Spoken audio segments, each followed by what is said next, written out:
Welcome back to my channel, The Masked Mormon. I am, in fact, the Masked Mormon. Why you wearing a mask? Were you burned by acid or something like that? Oh no, it's just they're terribly comfortable. I think everyone will be wearing them in the future. I am glad you could come back. I hope you found the information in that last video very helpful and very empowering. Just to review, we went over a lot of information about the substance that coffee is, what it does to your body, some of its history, and a lot of just background information to hopefully educate you, enlighten you, and help you understand the substance that is coffee a lot more. And especially caffeine and its effects on the body.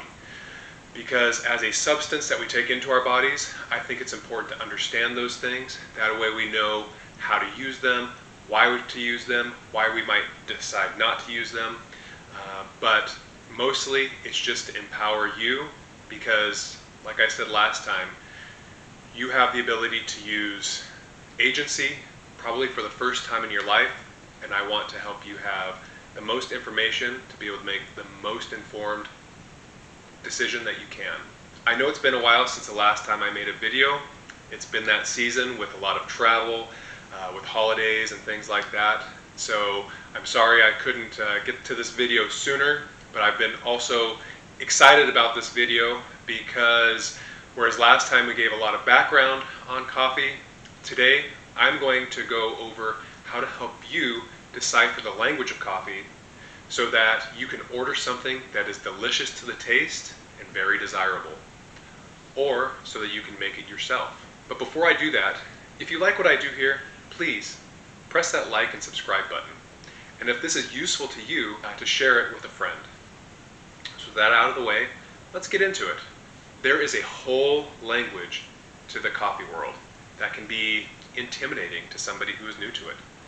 This shouldn't be very surprising. Mormonism has a whole lingo that is almost decipherable to the rest of the world. But what in the seven hells is an iced ristretto, 10-shot venti with a breve, 5-pump vanilla, 7-pump caramel, 4 Splenda, shaken not stirred? Is it going to taste good? What am I even going to like? Or you go to the store and you walk down the coffee aisle and are overwhelmed by the wall of brands, roasts, and styles. Or you walk into a coffee shop and your eyes roll into the back of your head as you look at an indecipherable menu that might as well be Egyptian hieroglyphs, and you just happen to have left your rockin' hat at home. Okay, take a deep breath and we will get into it, but let's start by talking about roasts.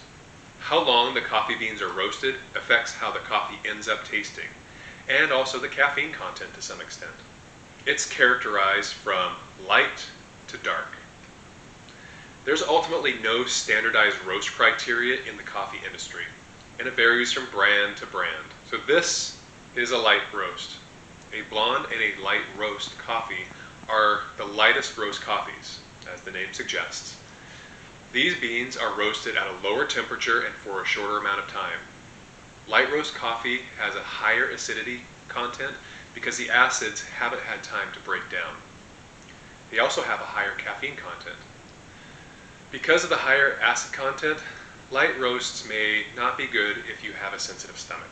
However, this is a popular roast for cold brews because the slow cold brew process helps cut down on that acidity.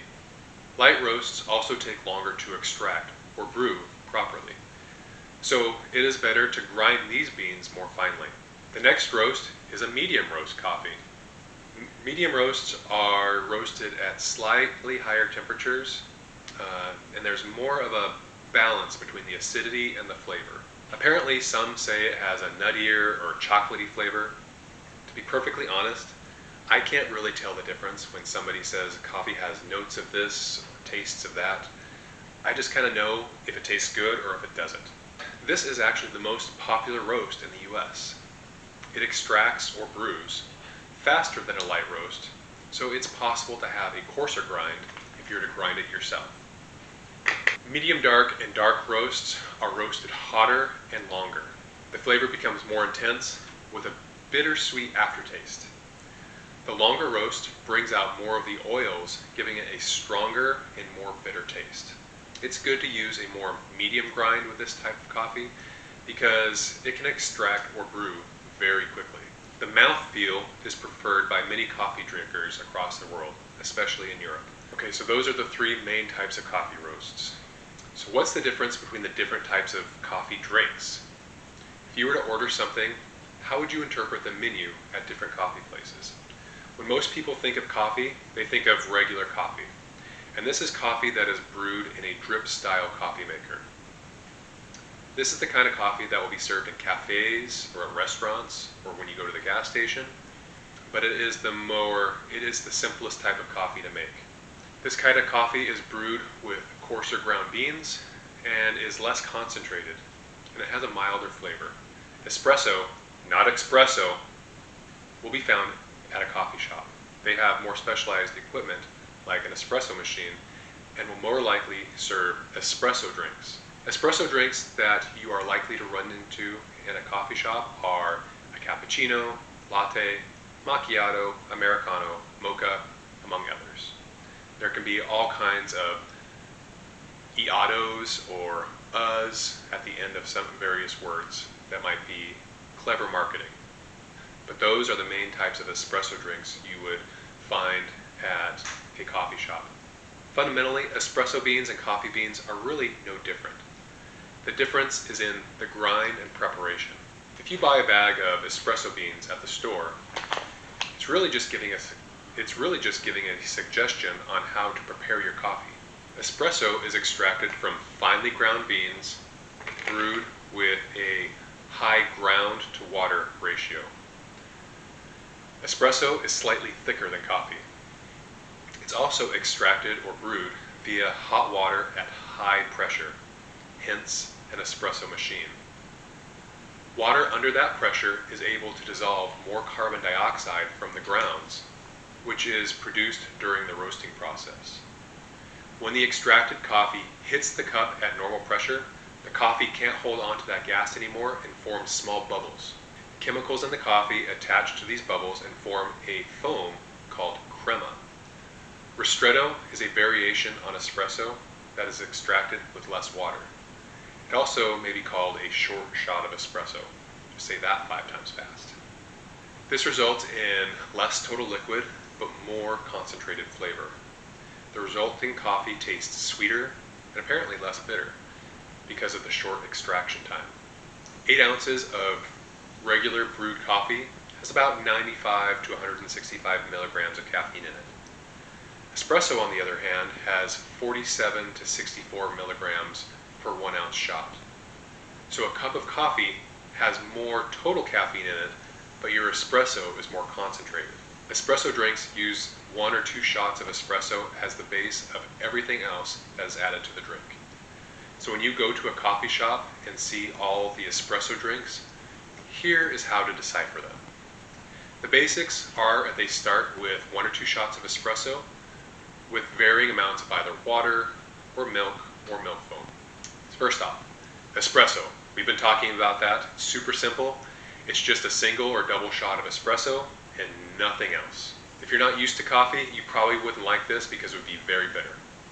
Americano is 1 or 2 shots of espresso with 2 parts of hot water added on top.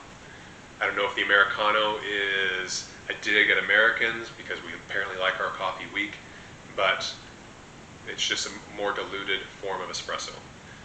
Now this is where things start to get a little bit more milky. A macchiato is 1 or 2 shots of espresso and a spot of milk foam. You've probably heard the term latte a lot before. It's 1 or 2 shots of espresso to about 8 or 10 ounces of steamed milk, topped with some milk foam. So it's mostly milk with a bit of coffee in it. Probably the most famous one on the list is the cappuccino, which is 1 part espresso to 1 part steamed milk to 1 part milk foam. I personally really like these, especially with a little bit of flavoring in it. A mocha is actually a type of coffee bean that originates in Yemen. It has a natural chocolate flavor. However, a mocha from a coffee shop will be a shot of espresso to 1 part hot chocolate or chocolate syrup, topped with another part steamed milk and another part milk foam. So basically, it's a chocolatey cappuccino. Okay, you still with me? Good. So we've gone over different types of coffee and how to interpret a menu at a coffee shop. What if you decide you want to make some of this stuff at home? There are so many options. There is a whole universe of coffee paraphernalia. Probably the first and easiest way of making coffee is with something called instant coffee. It is basically coffee that is ground so finely that it dissolves in water and requires no extra equipment. Just spoon however much you want into some water, stir, and you have some coffee. It's probably some pretty mediocre coffee at best, but it's easy, quick, and easy to conceal if you need to. We've already talked a little bit about drip coffee. The drip brewer is probably the simplest and likely most recognizable coffee making appliance. A drip brewer is something you can get pretty cheap from just about any store. You start with cold water in the amount of coffee that you want to make. You pour it into the reservoir. The pot is graduated so you can measure that out. Then you put a filter in the basket and add medium ground coffee. Then press start or on or whatever. And when it is no longer dripping, it's done.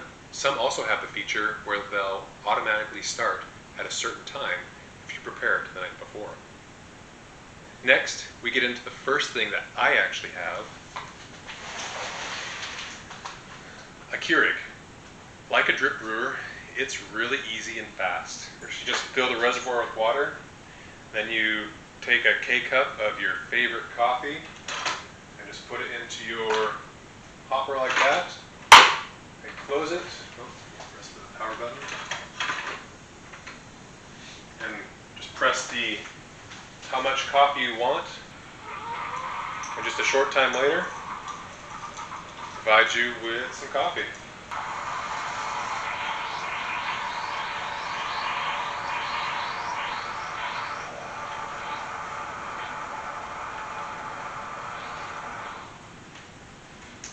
And there you go. It's super easy, and there's not much to it besides what I just showed you.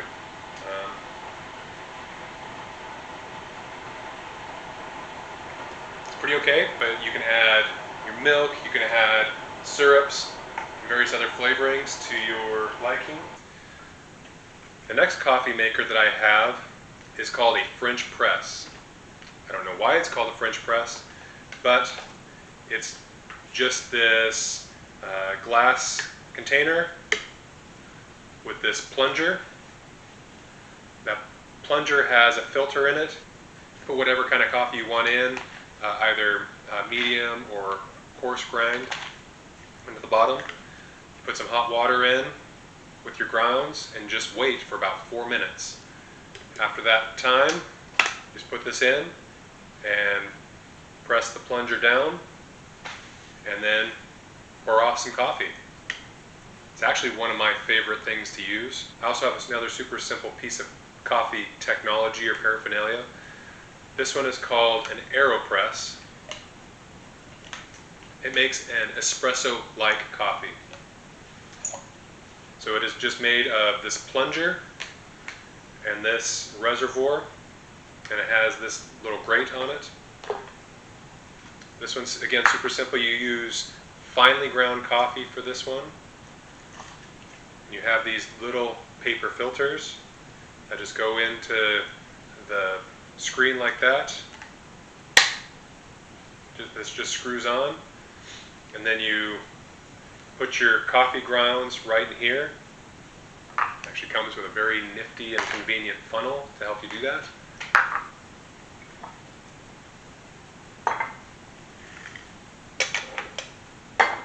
You then pour water up to however much you want here. Put your plunger on and then just push. So because it's under higher pressure as it extracts or as it brews, you'll get a little bit of that crema that I talked about.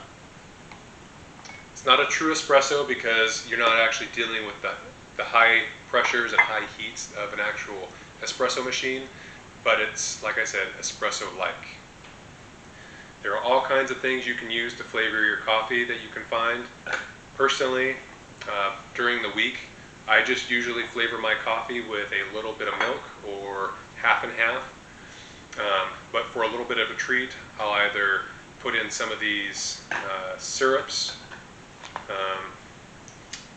For the season, there's some pumpkin spice.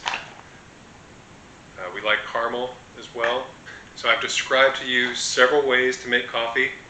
I figured next I would actually do it instead of just talking about it. I'm going to do it with the AeroPress. So you can see how I like to do it, see how I kind of like to make, how I like to prepare my coffee. The AeroPress is great if you're just making 1 cup of coffee. If you have multiple people you're making coffee for, like if I'm making coffee for myself and the masked mistress, then I'll use the French press because that's easier just to make more cups of coffee with. But if you just want a single cup of coffee, this is great. So I have a couple different types of coffee grounds. This one's almost gone, so I think I'll just use this one. So a lot of people, when they get their coffee, they can do the pre-ground grounds. I like the hands-on approach of making coffee.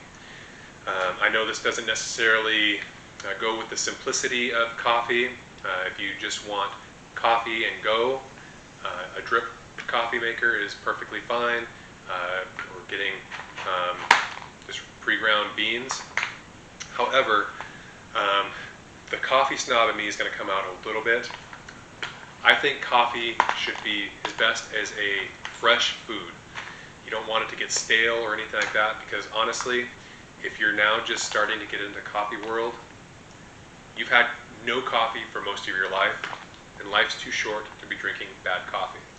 So I think it's worth, just for the experience of having your own beans that you kind of grind yourself. It keeps a lot longer, but I just kind of take my handy dandy measuring cup, and since I'm just making for me this morning, put that in there like that. So, and I can select how fine I want my coffee, and because I'm using the AeroPress, I want it very fine. So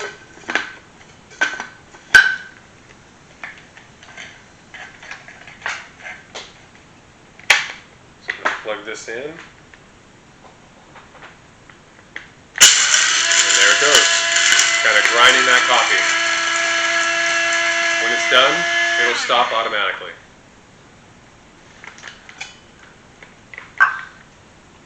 I just take that, dump it in.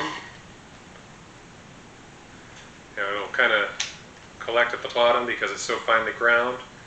Some of the oils will make it stick together, so it comes with this very convenient little brush.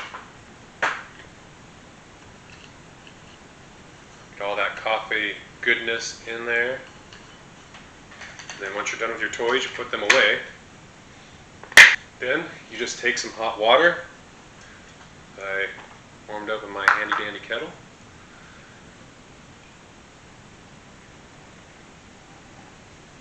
Fill it up. I only go part way because I like it to be a little bit more concentrated. And you can see it's already starting to drip through. But you just take your plunger and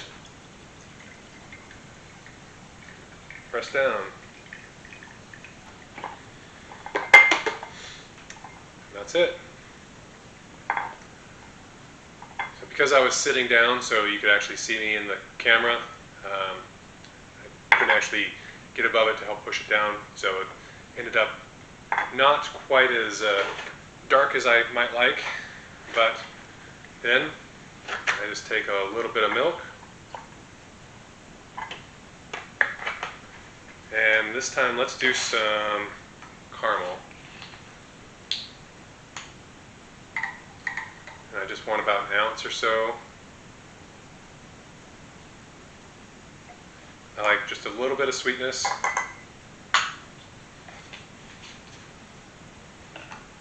And then that's it. smells divine.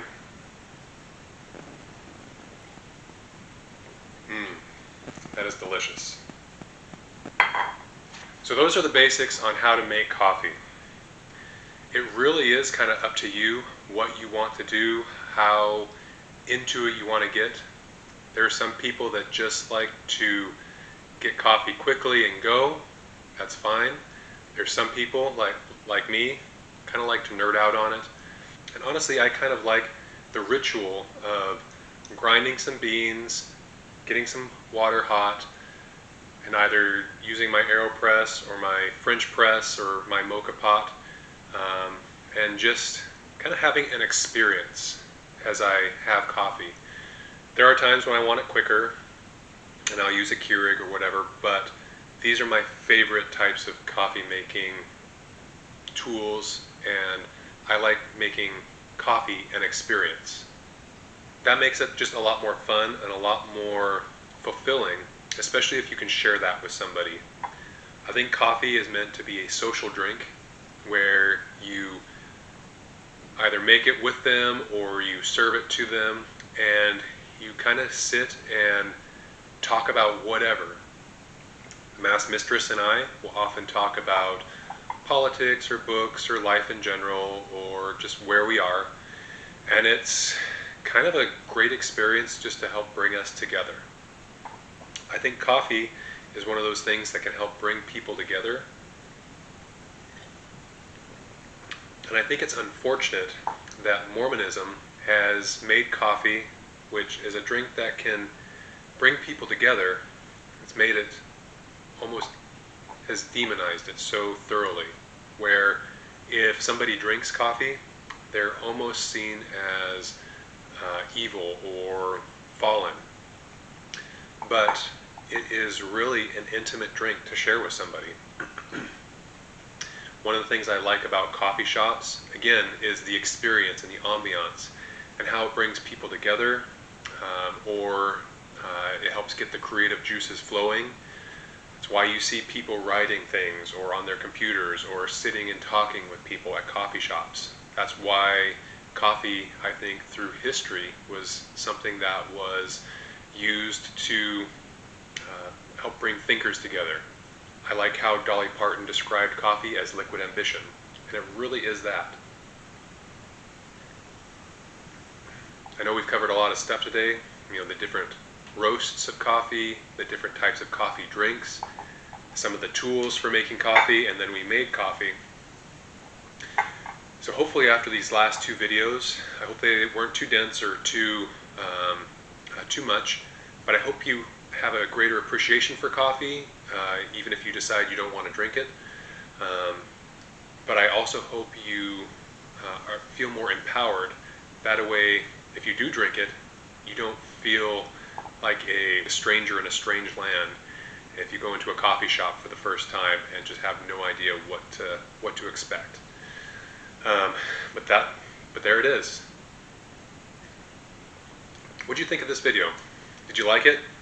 Was there things that you wish I would have covered either in more detail or instead? Leave a comment.